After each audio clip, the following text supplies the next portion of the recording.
యెహోవా నీ గుడారంలో అతిథిగా ఉండదగిన వాడెవడు? నీ పరిశుద్ధ పర్వతం మీద నివసింపదగిన వాడెవడు? కీర్తన గ్రంథం 15వ అధ్యాయంలో దావీదు మహారాజు దేవునికి ఒక గుడారం ఉంది. ఆ గుడారంలో ఒక గెస్ట్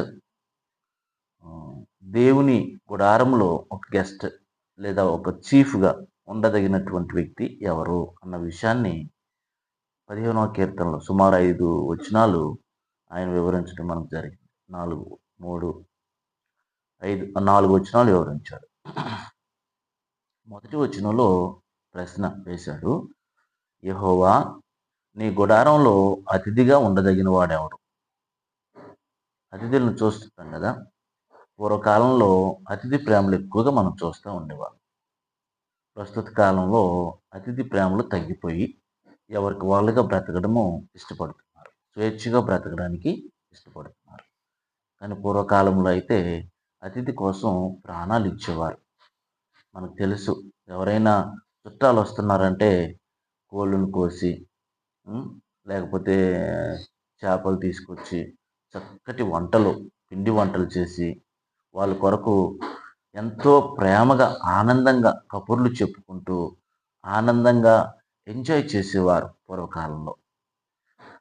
అలాంటి ఒక అద్భుతమైనటువంటి మానవ సంబంధంలో అతిథిగా మన మధ్యలో ఉన్నప్పుడు ఆనందం పొందే విధానం అద్భుతంగా ఉంటుంది.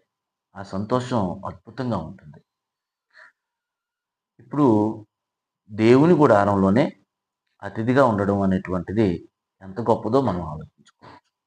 దేవునికి ఒక అంటే దేవునికి ఇష్టమైనటువంటి పిల్లలు, దేవునికి నచ్చేటువంటి పిల్లలు, దేవునికి ప్రియమైనటువంటి పిల్లలను ఆయన తనకు అతిథులుగా, గెస్టులుగా ఆయన తీసుకుంటాడు. ఆయన సన్నిధిలో ఉంచుకుంటాడు. ఆయన ప్రేమించే ఆయన నివాసంలో ఆయన స్థిరపరుచుకుంటాడు. నీ పరిశుద్ధ పర్వతము మీద నివసింపదగిన వాడెవడు? అంటే దేవునికి ఒక గుడారం ఉంది. ఆ గుడారంలో ఒక చీఫ్ గెస్ట్ లేదా బెస్ట్ హోస్ట్‌ని ఆయన ఉంచుతాడట. అలాగే దేవునికి ఒక పర్వతం ఉంది. అది పరిశుద్ధమైనటువంటి పర్వతం. ఆ పర్వతం మీద ఎవరిని నివసింపజేస్తాడో తెలియజేస్తున్నాడు. ఎవడు? అతిథిగా ఉండదగిన వాడెవడు? నివసింపదగిన వాడెవడు? అని చెప్పి ఎవరో చెప్తున్నారు. యథార్థమైన ప్రవర్తన కలిగి నీతిని అనుసరించుచు హృదయపూర్వకంగా నిజం పలుకువాడే. జనరల్‌గా లోకంలో మనం ఎలాగ ఆలోచన చేస్తాం అంటే, బాగా ఉన్నవాడు, డబ్బున్నవాడు, బాగా చదువుండి, గొప్ప గొప్ప పేరు ప్రఖ్యాతులు కలిగిన వాడు, అత్యున్నత స్థాయిలో ఉన్నవాడు, మంచి టాలెంట్ ఉన్నవాడు, లోక సంబంధంగా మనం ఆలోచన కదా! అయితే ఇక్కడ మనం ఆలోచన చేస్తే మొట్టమొదటి లక్షణాన్ని గురించి దావీదు మహారాజు ఇలా తెలియజేస్తాడు.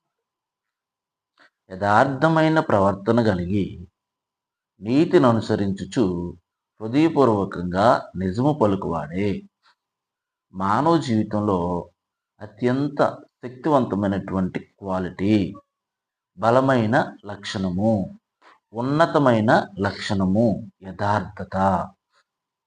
యథార్థత అనేది మానవ జీవితంలో చాలా ప్రాముఖ్యమైన లక్షణమే కానీ అనుకున్నంత ఈజీ కాదు. చాలా పేషెన్స్ కావాలి. చాలా ఏమంటారు, నిలకడైనటువంటి జీవితం కావాలి. యథార్థంగా ప్రవర్తించటం అనేటువంటిది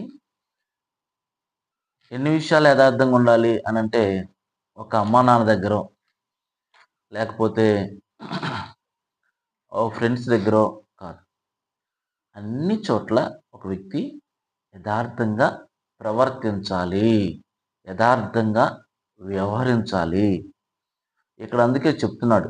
దేవుని గుడారంలో ఒక వ్యక్తిని దేవుడు ఎవరిని అతిథిగా ఉంచుతాడు అని అంటే యథార్థమైన ప్రవర్తన కలిగి నీతిని అనుసరించే వ్యక్తి. ఎవరు యథార్థమైన ప్రవర్తన కలిగి నీతిని అనుసరిస్తారు అని అంటే మనము జడ్జ్ చేస్తే సరైనటువంటి పర్సన్ని మనం సెలెక్ట్ చేసుకోలేం. ఎందుకంటే మనకు తెలియదు కదా, మానవుని యొక్క హృదయ రహస్యాలు మనకు తెలియదు. మనం జస్ట్ పైన వినే మాటలను బట్టి మంచివాడు, చెడ్డవాడు, నీతిమంతుడు అని జడ్జ్ చేస్తాం. కానీ ఇక్కడ సర్వశక్తిమంతుడు, సర్వజ్ఞాని, సమస్తమును ఎరిగినవాడు, సమస్తమును తెలుసుకోగలిగినటువంటి వాడైనటువంటి, అత్యంత శక్తిమంతుడైనటువంటి, అద్భుతమైనటువంటి దేవుడు ఒక వ్యక్తి ప్రవర్తనను ఎరిగినవాడు ఎవరు యథార్థవంతుడో చెప్తాడు. అది ఇక్కడ మనం ఆలోచించుకోవాలి. సెలెక్ట్ చేసేది కూడా మనం ఒక్కొక్కసారి రాంగ్ పర్సన్ సెలెక్ట్ చేయొచ్చు. లోకంలో జడ్జిమెంట్ ఇచ్చే న్యాయమూర్తులు కూడా ఒక్కొక్కసారి ఏం చేసే అవకాశం ఉందంటే ఫలానా వ్యక్తి నిరపరాధి అని అపరాధిని తీర్పు ఇచ్చే అవకాశం ఉంది. ఫలానా వ్యక్తి అపరాధి అని నిరపరాధిని తీర్పు ఇచ్చే అవకాశము. కాబట్టి దేవుడు నిర్ణయిస్తాడు ఎవరు యథార్థవంతులు అని. దేవుడు నిర్ణయిస్తాడు అని అంటే ఇక ఆ వ్యక్తి విషయంలో ఎన్ని విషయాలు, ఎన్ని వైపుల నుంచి, ఎన్ని కోణాల నుంచి ఆయన ఆలోచన చేస్తాడు అన్న విషయాన్ని మనం ఆలోచన చేసుకోవచ్చు. అంటే అన్ని తెలుసుకుంటాడు దేవుడు. వ్యక్తి యథార్థంగా ప్రవర్తించే వ్యక్తి గురించి ఆలోచన.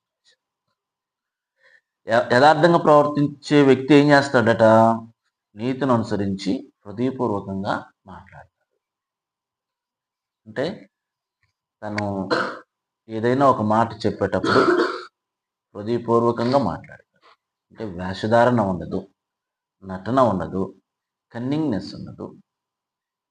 తనకి యథార్థంగా తన మనసులో ఉన్నటువంటి విషయాల్ని నిర్మోహమాటంగా మాట్లాడతాడు. ఏ విధమైనటువంటి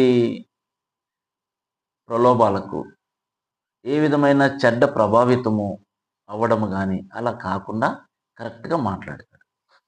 యథార్థత కలిగి, యథార్థమైన ప్రవర్తన కలిగి, నీతిని అనుసరించు హృదయపూర్వకంగా నిజం పలుకువాడు. సుమారు 4 విషయాలు ఉన్నాయి. యథార్థమైన ప్రవర్తన అన్నాడు, నీతిని అనుసరిస్తున్నాడు, హృదయపూర్వకంగా అన్నాడు, నిజము పలుకుతాడు. 4 విషయాలు చెప్పాడు. చెప్పి అలా యథార్థమైన ప్రవర్తన కలిగిన వాడు ఇంకా ఎలా ఉంటాడో అన్న విషయాన్ని మరికొన్ని విషయాలు చెప్పాడు. యథార్థమైన ప్రవర్తన కలిగిన వాడు దేవుని గుడారంలో అతిథిగా ఉంటాడు. యథార్థమైన ప్రవర్తన కలిగిన వాడు పరిశుద్ధ పర్వతం మీద నివసిస్తాడు. అప్పుడు యథార్థమైన ప్రవర్తన కలిగిన వాడు ఎలా ఉంటాడు అన్న విషయాన్ని మళ్ళీ చెప్పాడు. అట్టివాడు అన్నాడు. అట్టివాడు నాలుగుతో కొండెములాడడు, తన చెలికానికి కీడు చేయడు. అంటే ఇప్పుడు అట్టివాడు అని అంటే యథార్థంగా ప్రవర్తించేవాడు ఏం చేయడు? నాలుగుతో కొండెములు ఆడ. కొండెలు అంటే కొండెం అంటే ఏంటి? కొండెం తేలి ఏం చేస్తుంది? తేలి తన కొండెంతో ఏం చేస్తుంది? కుట్టింది కదా. కుట్టినప్పుడు ఏమైంది? విషం వచ్చేసింది కదా, కుట్టింది. కొండిగాడు మాట్లాడితే విషపూరితంగా ఉంటాయి అని అర్థం. అంటే ఏం చేస్తాడు? ఫ్రెండ్స్కి గొడవలు పెడతాడు. కొండేలు చెప్పేవాడు ఏం చేస్తాడు? ఫ్రెండ్స్కి గొడవలు చెప్తాడు. ఎవరిలోనైనా ఏదన్నా ఒక లోపం తెలిసిందనుకో, ఆ లోపాన్ని మనసులో దాచిపెట్టుకోకుండా వాళ్ళకి చెప్దాం, వీళ్ళకి చెప్దాం అంటాడు. అదిగో మా ఫ్రెండ్ ఇదిగో ఫలానా అమ్మాయితో తిరుగుతున్నాడని ఒకరికి తెలిసిందనుకో ఉదాహరణ. అప్పుడు ఏం చేస్తాడు? వీడు పోయి ఒరే వాడు అది ఆ అమ్మాయితో ఉంటున్నాడు, అది ఆ అమ్మాయి వాడితో వెళ్తున్నాడు, ఇట్లాగా ఈ తీసుకెళ్ళిపోయి ఏం చేస్తాడు? వీడు కొండలు చెప్పే మనసున్నవాడు ఏం చేస్తాడు? అందరికీ చెప్పేసేసేసి వాడి జీవితాన్ని పాడు చేస్తాడు. అర్థమైందా? అంటే వాడి జీవితం పాడైందా పాడవలేదా అనేది వేరు, కానీ మన వలన ఏం కాకూడదు? పాడవ. మన వలన ఆ వ్యక్తికి ఏం జరగకూడదు? కీడు జరగకూడదు. ఏం జరగకూడదు? కీడు జరగకూడదు.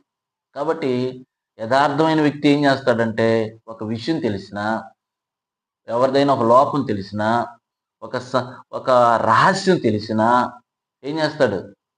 ఎవరితో దాన్ని షేర్ చేసుకోడు. అక్కడే సమాధి చేసేస్తాడు. ఒక నిజమైనటువంటి ఫ్రెండ్స్ ఇద్దరు గాని తనకున్న పర్సనల్స్ గాని షేర్ చేసుకున్నప్పుడు, నిజమైన ఫ్రెండ్స్ అయితే వాళ్ళేం చేస్తారు? వాటిని అక్కడే అంతవరకే మాట్లాడుకొని వదిలివేస్తారు. అదే యథార్థత లేనోడైతే ఏం చేస్తాడు? ఇంకొకడికి తీసుకెళ్ళి చెప్తాడు. ఓరేయ్! వాడు అదంటరా, వాడు ఇదంటరా, మొన్న రాత్రి పర్సనల్‌గా మాట్లాడుకున్నాం. వాడి గురించి అది చెప్పాడు. వాళ్ళ ఇంట్లో అదంట, అట్లంట, ఇట్లంట మనం ఏదో అనుకున్నాం అని చెప్పాడు. కుండేలు చెప్పేస్తాడు. వాడు పోయి ఇంకోడికి చెప్పేస్తాడు. వాడికి ఏమైంది? యథార్థత లేకపోవటం వలన ఒక వ్యక్తి ఏం చేస్తున్నాడు? కొండేలు చెప్తాడు. యథార్థత ఉంటే ఏం చేయడు? అస్సలు చెప్పడు. అది దాన్ని అక్కడే సమాధి. అందుకన్నాడు, అట్టివాడు నాలుకతో ఏం చేయడు? కొండెములు ఆడడు. తన చెలికానికి ఏం చేయడు? కీడు చేయడు. తర్వాత తన పొరుగువాని మీద నింద మోపడు. అంటే నిందలు వేసే స్వభావం ఎక్కడుంది? మనకి మొట్టమొదట ఎక్కడ చూస్తాం? నింద వేసే స్వభావం. నిందలు ఆదాము వాళ్ళ దగ్గర చూస్తాం. ఫస్ట్ నిందలు వేయటం. ఎవరి మీద నింద వేశారు మొట్టమొదటి? Very good. ఆదాము ఎవరి మీద వేశాడు? దేవుని మీదే నింద వేశాడు. నింద వేసే పరిస్థితి ఎందుకు వచ్చింది ఆదాము? పాపం చేశాడు కాబట్టి. ఏం చేశాడు? పాపం చేశాడు కాబట్టి ఆదాము ఎవరి మీద నింద వేశాడు? దేవుని మీదే నింద వేశాడు. అప్పుడు మొట్టమొదటిగా నిందలు వేసే స్వభావం అక్కడ వచ్చింది. కాబట్టి యథార్థవంతుడు, నీతిని అనుసరించే వ్యక్తి ఏం చేయడమ్మా? ఏం చేయడు? తన పొరుగు వాని మీద నింద. 23వ అధ్యాయం నిర్గమకాండంలో ఒక మాట ఉంది. లేని వార్తను పుట్టింపకూడదు. ఏముంది? లేని వార్తను పుట్టింపకూడదు. నిందలు వేయడము అనేటువంటిది ఎలాంటిది? నిందలు వేయడం అనేది దేవుని పిల్లలకు సరిపోయినటువంటిది. ఒక వ్యక్తి నిందలు వేసే వ్యక్తి అయితే, నిందలు వేసే స్వభావం కలిగిన వాడైతే ఈజ్ అన్క్వాలిఫైడ్. దేనికి అన్క్వాలిఫైడ్ అమ్మా?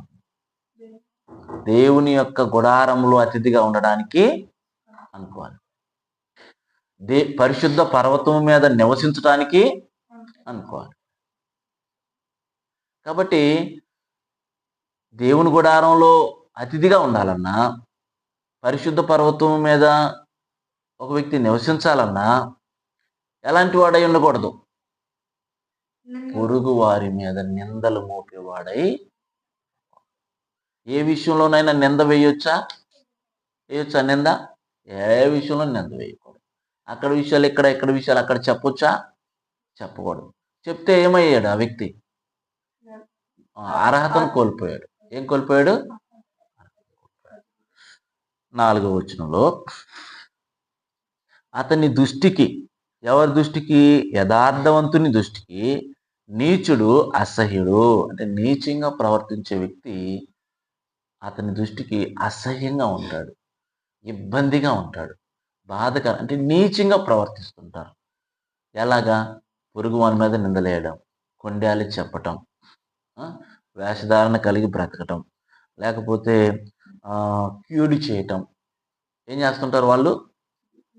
తమ స్వార్థం కోసం అవతల వాళ్ళు ఎంత మంచిగా ఉన్నా సరే ఏం చేస్తారు? వాళ్ళు నిర్దాక్షిణంగా వాళ్ళకి కీడు చేసేస్తారు.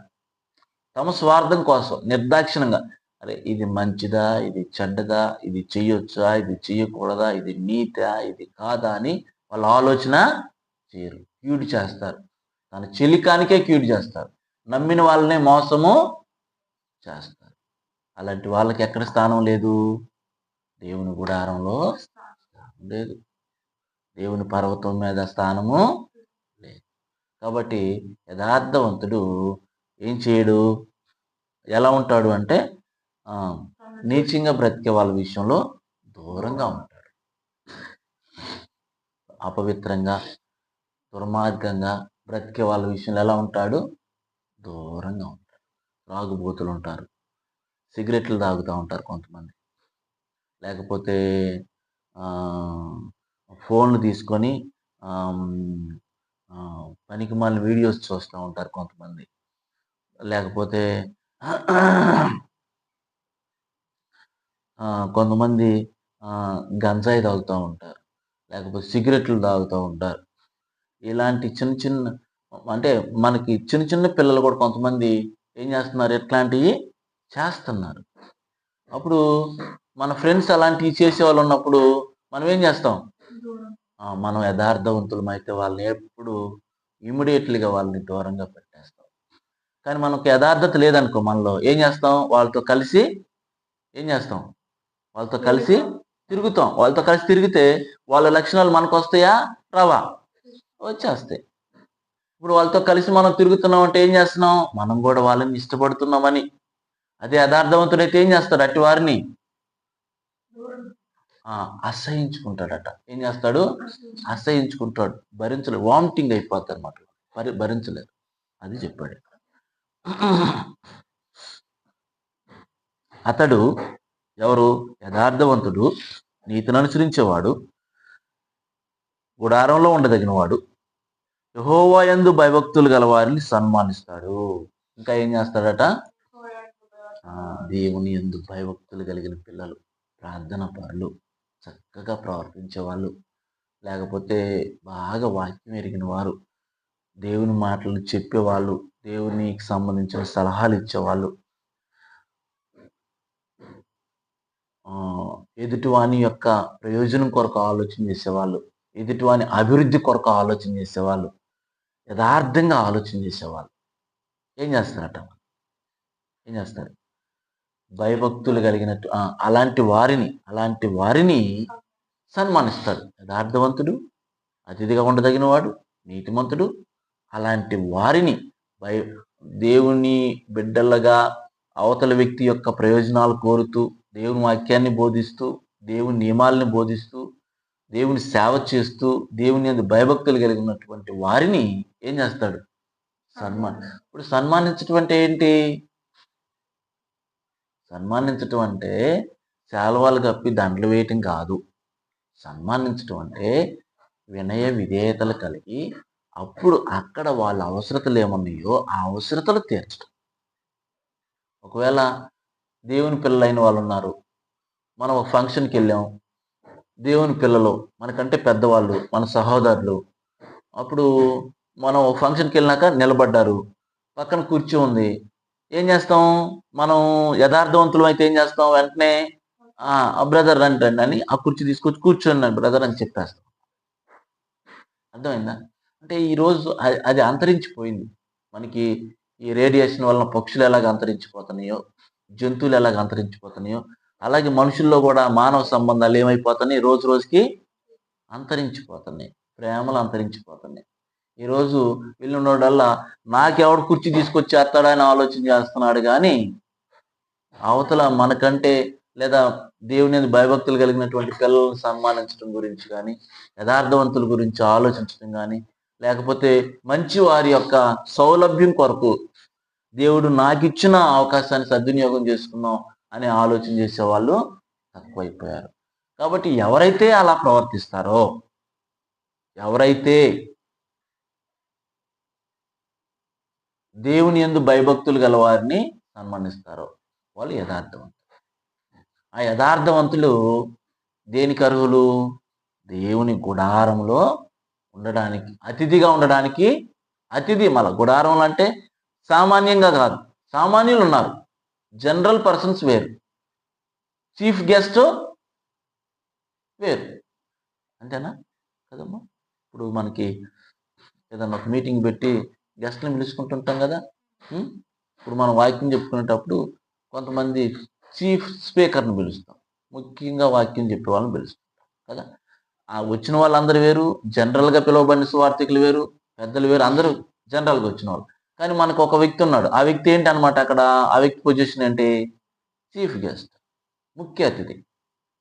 అలాగే దేవుడట ఇప్పుడు మనం చదువుతున్న ఈ క్వాలిటీస్ ఉన్న వ్యక్తిని తన గుడారంలో అతిథిగా ఉంచుతాడట. అతిథిగా అంటే గెస్ట్. అంటే 10 మందికి ఆ వ్యక్తిని మాదిరిగా ఉంచుతాడు. ఆదర్శంగా ఉంచుతాడు. ది బెస్ట్ పర్సన్‌గా ఉంచుతాడు. ది బెస్ట్ పర్సన్‌గా ఉంచుతాడు. అర్థమైందా? గెస్ట్ అంటే ఏంటి? ఎలా ఉంటది ఆ గెస్ట్ పరిస్థితి? ఒక ఒక 1,00,000 మంది వచ్చారండి. జనాలు కూర్చున్నారు. గెస్ట్ మంచిగా నీట్‌గా గెస్ట్ వచ్చాడంటే ఆ గెస్ట్ పరిస్థితి ఎలా ఉంటది? రెడ్ కార్పెట్ పరిచి పూలు చల్లుతా ఉంటారు. కదమ్మా! గెస్ట్ వచ్చినప్పుడు పూలు చల్లుతా ఉంటారు. అటు ఇటు ప్రజలు నిలబెట్టేసి పూలు చల్లుతా ఉంటారు. అందరూ వెళ్ళిపోయి షేక్ హ్యాండ్స్ తీసుకుంటారు. పైన పడతా ఉంటారు. లోకంలో కదా! మనం చూస్తాం. అంటే అలాంటి గౌరవం లోకంలోనే అద్భుతంగా ఉంటది. అంత గౌరవించబడటం కదా! పూలు చల్లడం, శాలువలేయడం, గిఫ్ట్‌లివ్వడము, పైన పడి వాళ్ళ కోసం మనం అభిమానులుగా ప్రయాసపడడం. ఈ లోకంలోనే చాలా గొప్పగా ఉంటది. దేవుని దగ్గర ఒక వ్యక్తి అతిథిగా ఉండటం అంటే అది మామూలు విషయమా? అస్సలు మామూలు విషయం. అద్భుతమైనటువంటి విషయం. కాబట్టి ఒక వ్యక్తి దేవుని యందు భయభక్తులు గల వారిని సన్మానించే వ్యక్తిని దేవుడు సన్మానిస్తాడు. అర్థమైందా? దేవుని యందు భయభక్తులు గల వారిని సన్మానించే వ్యక్తిని ఎవరు సన్మానిస్తారు? యెహోవా దేవుడు, మహోన్నతుడు, శక్తిమంతుడు ఏం చేస్తాడట? నన్ను సన్మానించాలా, నన్ను గొప్పగా అనుకోవాలా, నన్ను అది చేయాలా, నేను అంత చేశాను, నేను ఇంత చేశాను, నన్ను అలాగా వాళ్ళు అనుకోవాలా, నన్ను వాళ్ళు గొప్ప చేయాలా, నన్ను గౌరవించాలి, నా మాట వినాలి అని మనం అనుకోకూడదు. మనం అనుకోవచ్చు అట్లాగా? మనం అనుకోకూడదు. మనం ఎప్పుడు కూడా దాసులుగా, సేవ చేసేవారుగా, వినయం కలిగిన వారంగా, తగ్గించుకొని జీవించే వారంగా మనం ఉంటే దేవుడు మనల్ని దేనికి క్వాలిఫై చేస్తాడు? ఆయన గుడారంలో అతిథిగా దేవుడు క్వాలిఫై. మనం ఈ లోకంలో మనం ఏదో సాధించేసినట్లుగా మనం ఫీల్ అయిపోయి, మనం అవతల వాళ్ళు మనల్ని ఏదో సన్మానించాలి, వాడొచ్చి నమస్కారం పెట్టాలి, ఈడొచ్చి నమస్కారం పెట్టాలి, వాడు నన్నే పిలవాలి, వాళ్ళని పిలవకూడదు, వీళ్ళని పిలవకూడదు, ఇలాగ ఆలోచన చేసామనుకోండి, గుడారంలో అతిథి లక్షణాలు మనకి ఏమంటారు? అతిథి అర్హతలో పోవు. మరొక విషయం మళ్ళీ అతడు అన్నాడు. ఎవరు అతడు? యథార్థవంతుడు, అలాగే గుడారంలో ఉండదగిన వాడు. దేవుడు సెలెక్ట్ చేసుకునే పర్సన్. ప్రమాణము చేయగా నష్టము కలిగినను మాట తప్పడు. వండర్ఫుల్ థింగ్ అది. మామూలు విషయం కాదు కదా! కదా! చాలాసార్లు చెప్పి చేయకుండా ఉంటాం కదా! ఉంటామా? చెప్పి చేయకుండా ఉన్నప్పుడు భయం వేసిద్దా? భయం వేసిందంటే కొద్దిగా మనలో స్పృహ ఉన్నట్టే. మనస్సాక్షి పనిచేస్తున్నట్టు. యథార్థవంతుడు దేవుడు గెస్ట్‌గా సెలెక్ట్ చేసుకోవాలనంటే ఎవరినైనా మనలో ఆ వ్యక్తి ఎలాంటి వాడై ఉండాలి? హ్మ్. హ్మ్. నష్టము కలిగిన ఇచ్చిన మాట కొంతమంది మాట కోసం ప్రాణం ఇస్తారు. ఏం చేస్తారు మాట కోసం? ప్రాణం ఇస్తారు కొంతమంది. మాట ఎంత వాల్యుబుల్ అంటే చనిపోతారు. తెలుసా మీకు? మాట మాట తప్పితే, మాట మిస్ అయితే వాళ్ళు నెక్స్ట్ డే ఉండరు. మీరు సినిమాల్లో చూసుంటారేమో గదా! రియల్ లైఫ్‌లో కూడా చాలామంది ఉన్నారు అలాంటి వాళ్ళు. సినిమాల్లో చూసుంటారు గదా! మాట పోతే. మాట మిస్ అయ్యాడంటే చనిపోతాడు. ఒక్కోసారి పెళ్ళిళ్ళ దగ్గర, హ్మ్, డబ్బుల దగ్గర, బంధువుల దగ్గర ఏదైనా ఒక మాట ఇస్తారా? ఇదిగో ఇలా చేస్తాను, ఇలా ఇస్తానని. ఆ మాట గాని మిస్ అయ్యారనుకో వాళ్ళు చనిపోతారు.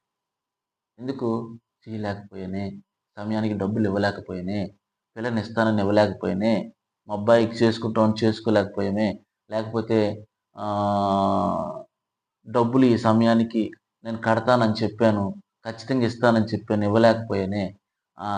అలాగా మరి వాళ్ళు మనస్సాక్షి తట్టుకోలేక కొంచెం సెన్సిటివ్‌గా అంటే వాళ్ళకున్న ఆ యథార్థతను బట్టి వాళ్ళు తట్టుకోలేక చచ్చిపోతారు. అది. అందుకే ఏం చేయకూడదు ఎప్పుడు కూడా తొందరపడి ఏం చేయకూడదు? మాట ఇవ్వకూడదు ఫస్ట్. ఎప్పుడు కూడా తొందరపడి మాట ఇవ్వకూడదు. అది. మాట ఇచ్చామా ఖచ్చితంగా ఏం చేయాలి దాన్ని? ఖచ్చితంగా. నీకు నష్టం వచ్చినా, శ్రమ వచ్చినా, నీ ఆస్తులు లెక్క కాదు. నీ నీ నీ పరువు ప్రతిష్టలు కాదు.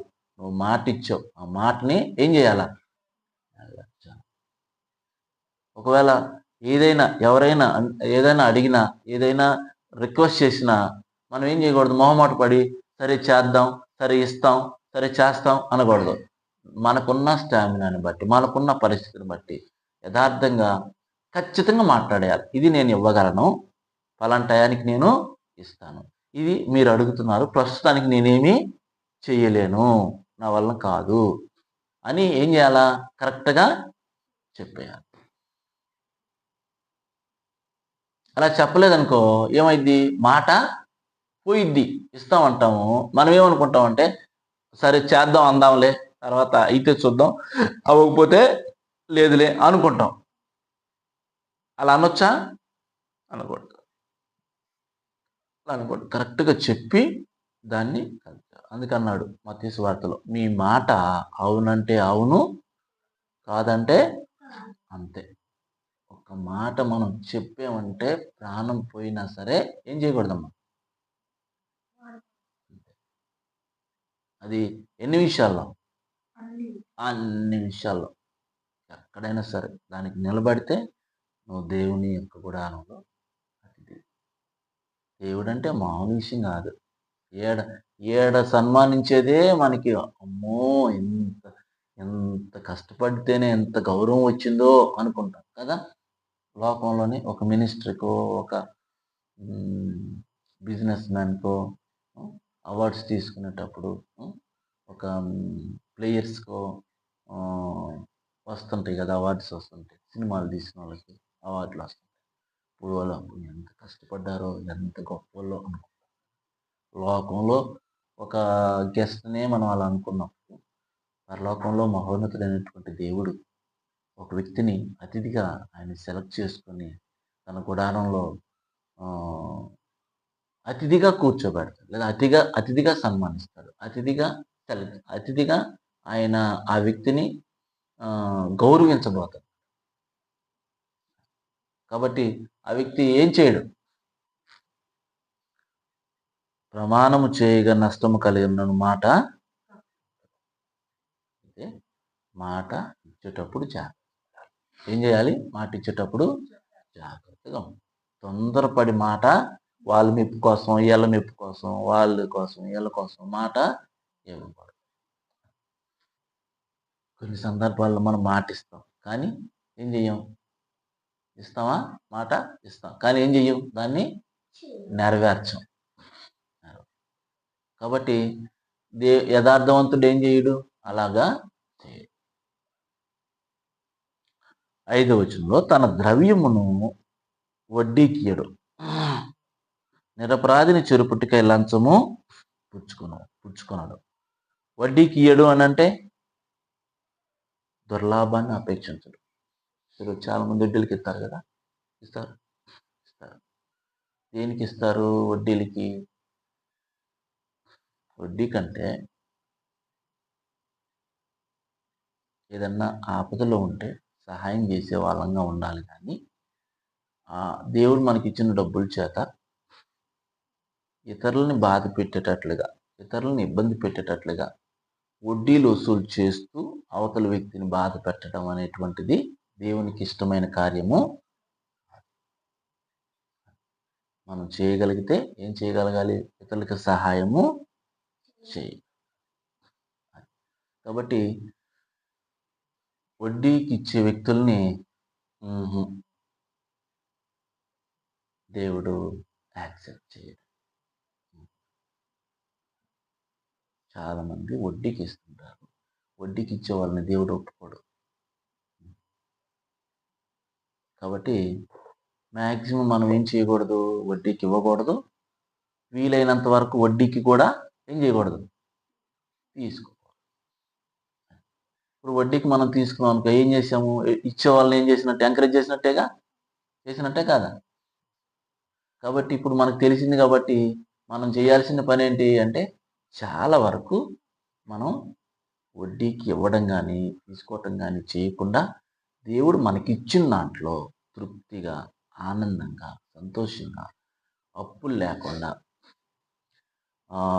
అవతల వాళ్ళకి మాట ఇవ్వకుండా, అవతల వాళ్ళకి మనం బాకీ పడకుండా, మనకున్నంతలో దేవుడు మనకిచ్చిన దాంట్లో మనం జాగ్రత్తగా ఉండి కొనసాగటం వలన మనం దేవుని యొక్క గుడారంలో అతిథిగా ఉండగలము. రైట్. నిరపరాధిని చెరుపుటకై లంచము పుచ్చుకొనడు. కొంతమంది అరే వాడిని